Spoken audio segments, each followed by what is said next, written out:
Hi everyone, I'm Maria McLachlan. Here is a quick response to a comment I got from someone called 125125, and it was posted beneath my response to Sikandar G. I would have included it in my last Q&A video that I did a couple of days ago, or alternatively in a future video I'm planning about pronouns, but it would have made those videos just a bit too long, and anyway, this comment is a bit off the wall, so I'll deal with it separately. The idea that a word, she or he, for example, should only mean reproductive anatomy is absolutely ideological, just as ideological as saying he or she should be used to denote social identity. Right. An argument is a claim plus reasoning.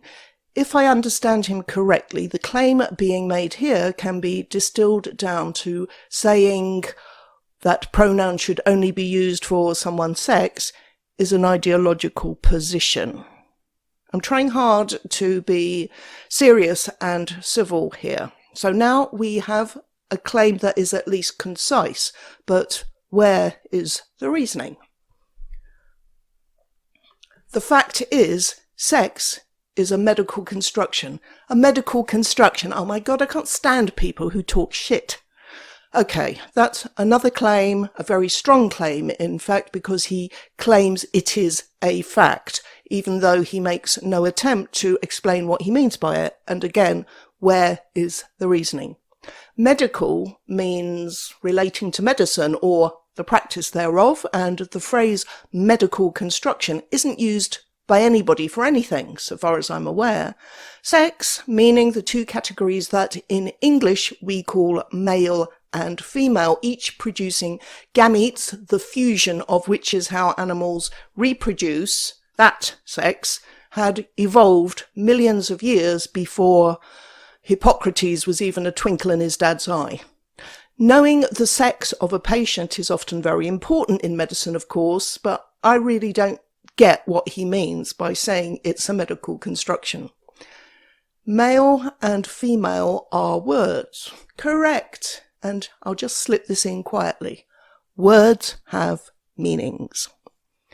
The existence of distinct reproductive types in a dioecious, I think that's spelt wrong, species, humans, for example, does not necessarily conclude with grammatical distinctions based on those types.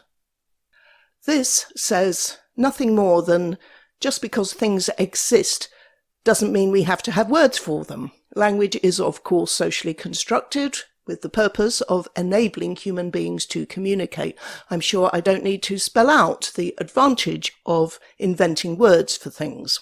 There is nothing inherent in a cat, for example, that compels us to call it a cat, but it is useful to have a word that distinguishes it from other things. The choice to call someone she because they have a vulva is not objective, it is elective.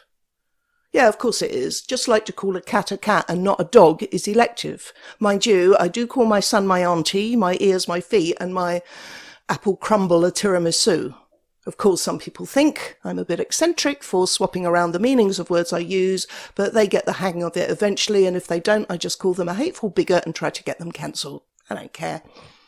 You want to speak of them in sexual terms. Yes, I love talking dirty. No, I don't. In some other languages, using a subject pronoun, a personal pronoun at all, is elective. Greek and Spanish, for examples, are both what are called pronoun-dropping languages. Pronouns are superfluous a lot of the time because the verbs are inflected, which means you can tell them from their form whether they are singular or plural, and I don't mind at all. I just want to speak the language correctly. Saying it is just reality is dishonest. Well, I've never said that. What I say in the video this guy comments under, and many others, is that sex is a material reality. It is not an idea. It is not a feeling. It is not some spiritual thing. It is empirical fact. That holds true, whatever you call it. There is no universal rule that says you must always refer to someone by their sex. That is a choice you make. Now, it's not a universal rule, but it is a rule of the English language. English is one of the languages that evolved using sex-based singular pronouns, and if I want to avoid using them, I can use the person's name all the time, which is a very unnatural way to speak.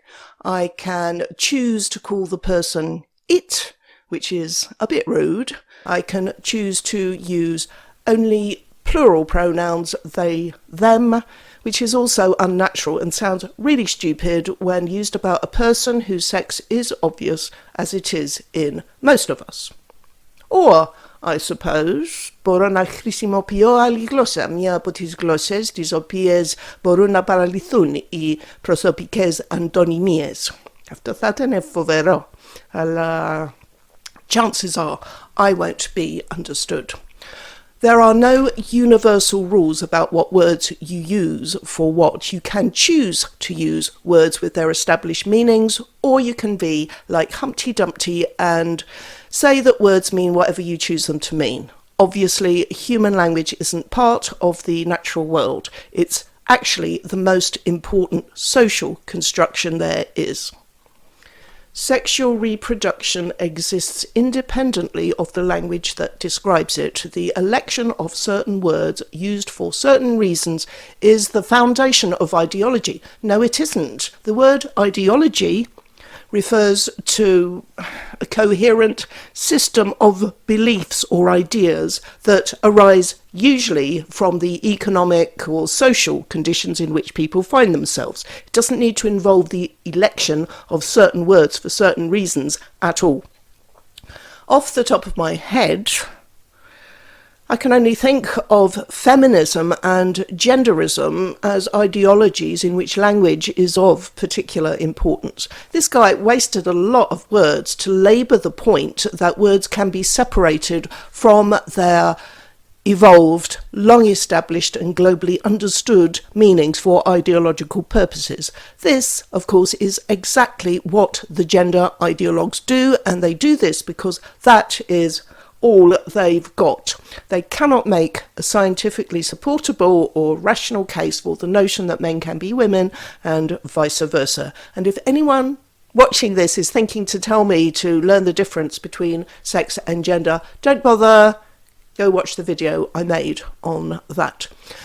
When we refuse to have our vocabulary policed by genderists, we are not promoting an ideology. We're not doing so for ideological reasons. What we are doing is resisting an ideology that is harmful to us. Now, I will look into this topic in more depth in a future video, but in the meantime, thanks for watching. Bye.